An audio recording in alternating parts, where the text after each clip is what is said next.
తెలంగాణలో హోరాహోరీగా జరిగిన మున్సిపల్ ఎన్నికల్లో అధికార కాంగ్రెస్ అత్యధిక కార్పొరేషన్లు మున్సిపాలిటీలను కైవసం చేసుకుంది. మున్సిపాలిటీలో బీఆర్ఎస్ గట్టి పోటీ ఇచ్చింది. బీజేపీ కరీంనగర్, నిజామాబాద్ కార్పొరేషన్లలో ఎక్కువ డివిజన్లను కైవసం చేసుకున్న స్పష్టమైన మెజారిటీ అయితే సాధించలేదు. రామగుండం, మంచిర్యాల, నల్గొండ కార్పొరేషన్లలో కాంగ్రెస్ పూర్తి ఆధిక్యం సాధించింది. ఇక మహబూబ్ నగర్ లో అత్యధిక డివిజన్లు గెలుచుకుంది. కొత్తగూడెంలో సిపిఐ, కాంగ్రెస్ సమఉజ్జీలుగా నిలిచాయి.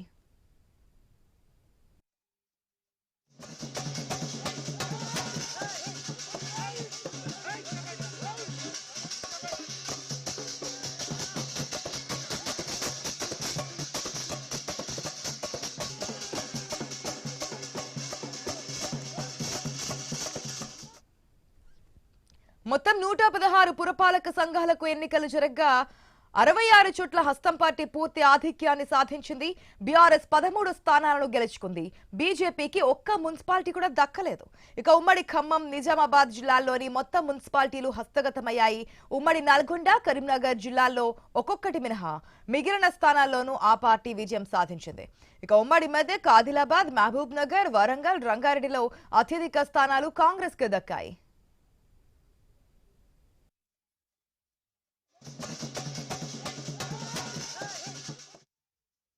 మొత్తం 7 కార్పొరేషన్లలోని 414 డివిజన్లలో కాంగ్రెస్ కు 190, బీజేపీకి 75, బీఆర్ఎస్ కు 60 దక్కాయి.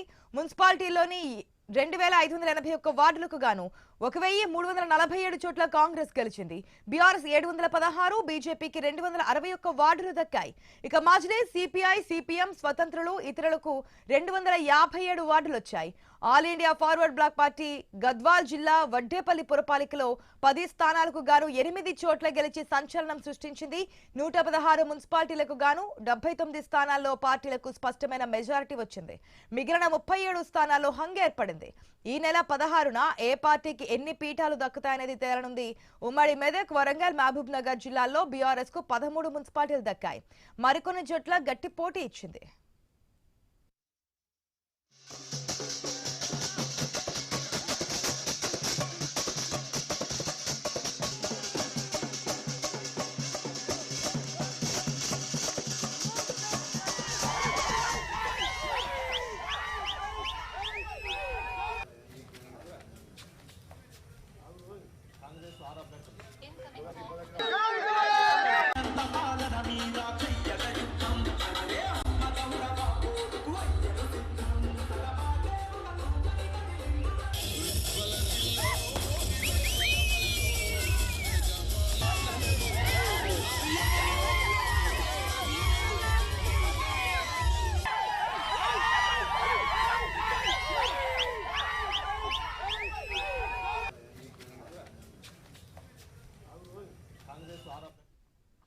రైట్, మనం చూసాం నిన్న తెలంగాణలో మున్సిపాలిటీ అదేవిధంగా కార్పొరేషన్ సంబంధించి ఫలితాలు ఏ విధంగా వచ్చాయనేది మన విజువల్స్ లో కూడా చూస్తున్నాం. మధ్యాహ్నం వరకు అంటే దాదాపుగా ఇంకా సగం కూడా మనకి మున్సిపాలిటీలు ఖరారు కాకముందే ఆ గెలుపు ఉత్సాహం మనకి కాంగ్రెస్ శ్రేణుల్లో కనిపించింది. గాంధీ భవన్ లో పూర్తిగా నిన్న ఉదయం 11-12 గంటల ప్రాంతంలో జరిగినటువంటి ఉత్సాహం అది. ఎందుకంటే ఆ గెలుపు మనకి అంకెలు పెరుగుతున్న కొద్దీ, ఆ మున్సిపాలిటీలు పెరుగుతున్న కొద్దీ కాంగ్రెస్ శ్రేణులు గాంధీ భవన్ లో విజయోత్సాహంతో ముందుకెళ్ళినటువంటి సిచ్యువేషన్ అయితే టఫ్ ఫైట్ అయితే నడిచింది. కొన్ని ప్లేసెస్ లో బీజేపీ కావచ్చు, కొన్ని ప్లేసెస్ లో కార్పొరేషన్స్ లో, మున్సిపాలిటీల్లో బీఆర్ఎస్ కావచ్చు పోటీ అయితే ఇచ్చాయని చెప్పొచ్చు. పూర్తి అప్డేట్స్ ఫలితాలకు సంబంధించి మా ప్రతినిధి స్వామి అందిస్తారు. స్వామి, మున్సిపల్ ఎలక్షన్ సంబంధించి ఇప్పటికే ఫలితాలు అయితే పూర్తిగా వచ్చేసాయి. మొత్తం 7 కార్పొరేషన్లలో 2 కార్పొరేషన్లు భారతీయ జనతా పార్టీ దక్కించుకుంది. మొదటి నుంచి అనుకున్నట్టుగా నిజామాబాద్, కరీంనగర్ మున్సిపల్ కార్పొరేషన్ లో అటు నిజామాబాద్ లో ఎంపీ అరవింద్, అదేవిధంగా ఇక్కడ కరీంనగర్ లో కేంద్ర మంత్రి బండి సంజయ్ పట్టుబట్టి ఈ కార్పొరేషన్ల మీద కాషాయ జెండా ఎగరేస్తామని చెప్పి కూడా ఆ 2 కార్పొరేషన్లలో మెజార్టీ డివిజన్లు కైవసం చేసుకున్నారు. మరోవైపు ఇటు మిగతా 7 కార్పొరేషన్లలో ఈ 2 మినహాయిస్తే మిగతా ఒకవైపు 5 కార్పొరేషన్లలో ఇటు కొత్తగూడెం మినహా మిగతా 5 కార్పొరేషన్లలో 4 కార్పొరేషన్లు అయితే మంచిర్యాల, రామగుండం, మహబూబ్ నగర్, ఇటు నల్గొండలో కాంగ్రెస్ పార్టీ అత్యధిక స్థానాలు గెలుపొంది వాటి దక్కించుకున్న దిశగా పావులు కదుపుతుంది. ఇటు కొత్తగూడెంలో సిపిఐ పైచే సాధించడంతో కూడా వైపు బీఆర్ఎస్ ఓపెన్ గానే వారికి ఆఫర్ ఇచ్చింది, కలిసి మేయర్ పీఠం దక్కించుకుందామని. ఇప్పుడు కాంగ్రెస్ పార్టీ ఒకవైపు సిపిఐ జాతీయ నాయకత్వం ఇలాంటి నిర్ణయిస్తుందని చెప్పేసి కూడా అందరూ చూస్తున్నారు. ఇక మిగతా 116 మున్సిపాలిటీల విషయానికి వస్తే ఇప్పటి వరకు మనకున్న సమాచారం ప్రకారం ఒకవైపు 63 మున్సిపాలిటీల్లో కాంగ్రెస్ పార్టీ స్పష్టమైన ఆధిక్యాన్ని కనబరిచింది. ఇటు మిగతా 13 మున్సిపాలిటీల్లో బీఆర్ఎస్ పార్టీ స్పష్టంగా వాటిని చేజిక్కించుకుంది. మున్సిపాలిటీల్లో హంగు ఏర్పడే పరిస్థితి ఉంది. హంగు మీదనే ఎవరికి స్పష్టమైన మెజార్టీ రాకపోవడంతో కూడా ఇప్పుడు ఇక ఎక్సాఫిషియో ఓట్లపైన ఆధారపడి బేరసారాలపైన ఒకవైపు ప్రయత్నం చేస్తూ ఉన్నారు. దీంతో ఇప్పుడు ఈ హంగు స్థానాలపైన 2 పార్టీలు కూడా ఇటు బీఆర్ఎస్ బీజేపీ కాంగ్రెస్ కన్నేశాయి. అయితే బీజేపీ రాష్ట్ర అధ్యక్షులు రామచంద్రరావు తాము ఎవరికి మద్దతు ఇవ్వట్లేదు, మేము మాకు ఏ పార్టీకి కూడా మద్దతు ఇవ్వము, మాకు మేమే ఉంటామని చెప్పి ఆయన స్పష్టంగా ప్రకటించారు. దీంతో ఇప్పుడు బీజేపీ మద్దతు లేకపోతే ఏం జరుగుతుందని చెప్పేసి కూడా అందరూ కూడా ఒకవైపు చర్చించుకుంటున్నారు.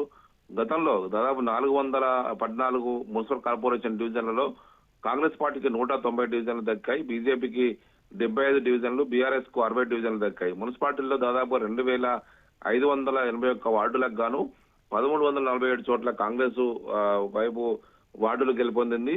బీఆర్ఎస్ పార్టీ 716 డివిజన్లు, బీజేపీకి 261 వార్డులు దక్కాయి. ఒకవైపు మజ్లిస్ పార్టీ సిపిఐ మిగతా స్వతంత్రులంతా కలిపి 257 వార్డులు దక్కించుకున్నారు. All India forward black party ఇటు గద్వాల ఉన్న వడ్డేపల్లి 10 స్థానాలకు గాను 8 చోట్ల గెలిచి సంచలనం సృష్టించింది. మొత్తానికైతే 116 మున్సిపాలిటీలకు గాను 79 స్థానాల్లో అన్ని పార్టీలు స్పష్టంగా ఆధిక్యం కల్పించినప్పటికీ కూడా 37 మున్సిపాలిటీలు ఇప్పుడు హంగు ఏర్పడ్డది. అక్కడ ఇప్పుడు ఒక ఎక్సాఫిషియో ఓట్లు కావచ్చు, బేరసారాలో ఎవరికి దక్కుతాయని చూడాల్సి ఉన్నది. ఈ నెల 16వ తేదీన కౌన్సిల్ సమావేశాలు ఏర్పాటు చేసి ఇటు మున్సిపాలిటీలో చైర్పర్సన్లని, ఇటు డిప్యూటీ చైర్పర్సన్లని, కార్పొరేషన్లలో మేయర్లని, డిప్యూటీ మేయర్లని, దీంతో ఇప్పుడు ఎక్కడికక్కడ కూడా పార్టీలన్నీ కూడా ఎవరి శిబిరాలు వాళ్ళు ఏర్పాటు చేసుకొని ఒకవైపు క్యాంపు రాజకీయాలకు తెరలేపారు. మరోవైపు ఉమ్మడి మెదకు, వరంగల్, మహబూబ్నగర్ జిల్లాలో బీఆర్ఎస్ కొంత ఆధిక్యం కల్పించినప్పటికీ కూడా మిగతా చోట్ల కాంగ్రెస్ పార్టీ స్పష్టంగా తమ దక్షిణ తెలంగాణలో ఖమ్మం, నల్గొండ, మహబూబ్ నగర్ లో కాంగ్రెస్ పార్టీ ఆధిక్యం, మిగతా చోట్ల కొంత ఇరు పార్టీల మధ్య హోరాహోరీ పోరైతే నడిచింది. మొత్తానికి మున్సిపల్ ఎలక్షన్స్ లో మేము దాదాపుగా 40% స్థానాల మీద దక్కించుకున్నామని బీఆర్ఎస్ పార్టీ అంటుంటే 75-80 స్థానాల వరకు మేము దక్కించుకున్నామని చెప్పేసి కాంగ్రెస్ పార్టీ చెప్పుకుంటుంది. గతంతో పోలిస్తే మేము మెరుగైన ఫలితాలు సాధించామని చెప్పేసి భారతీయ జనతా పార్టీ ధీమాగా ఉన్నది. ఈ మధ్యలో ఇటు ఎంఐఎం పార్టీ కూడా గతంతో పోలిస్తే అనేక చోట్ల చాలా బలపడ్డదని చెప్పి కూడా చెప్పుకోవచ్చు. Asha. Right Swamy, thanks for the update.